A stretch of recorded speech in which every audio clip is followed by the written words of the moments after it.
Paschimottanasana, the west stretching pose, otherwise known as a seated forward bend, the name Paschimo is significant for a practice done traditionally facing the rising sun. Paschimottanasana signifies the sunset of the practice, moving more into a deep inner space, calming and quieting more inside in preparation for, ultimately, for Shavasana.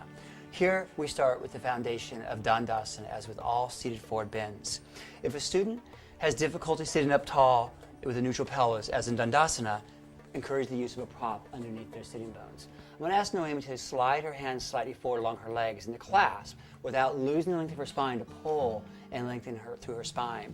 Students who are unable to clasp their feet without rounding the spine should encourage to use a strap and to hold the strap with their arms straight while sitting tall, and then to create a dynamic tension between the pull on the strap and the flexing of the feet to help encourage the drawing of the pinky toe sides of the feet back and the pressing of the balls of the feet forward, keeping the heels grounded, the legs active, and the inner thighs spiraling down. I'll step behind Noemi to accentuate the grounding of her sitting bones. Sitting behind her, I place my hands firmly on the tops of her hips. Grounding down, I'm going to ask Noemi to release the strap because I know that she doesn't need the strap, and put it to the side. And then with her hands again by her sides, rooting down, inhaling, lifting up. With the exhalation, I'll encourage her to move her torso forward and fold forward and down as far as she comfortably can. And then with the inhalation, to round slowly all the way back up with the chin at the chest. Come up as high as it takes to get the most length to her spine and expansion across the chest, and then to move slowly back forward and down. And inhaling, as she comes back up, I root down through her hips to help create more ease through her lower back. She comes up, opens across the heart center, and slowly moves back forward and down.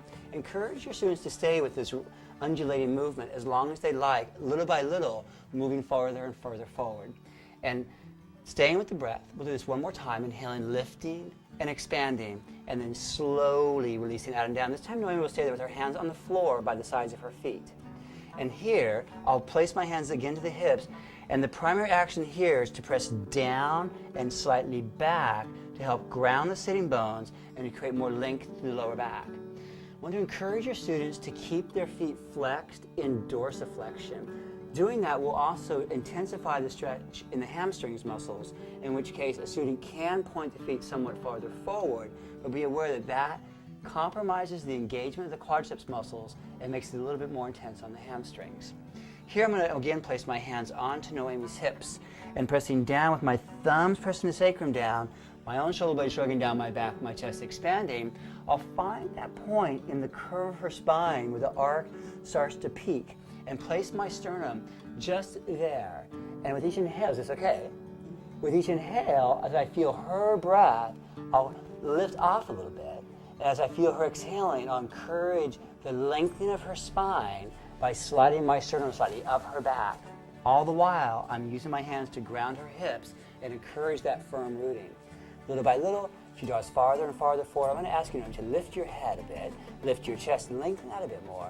And again, now with my hands on the shoulders, I'll rotate the shoulders to draw the shoulder blades more down the back and encourage more length and expansion across the heart center. Shoulder blades down the back, and eventually, I may draw my hands to the feet, draw those pinky toe sides of the feet back, and keep breathing with your student, coordinating your breath with hers.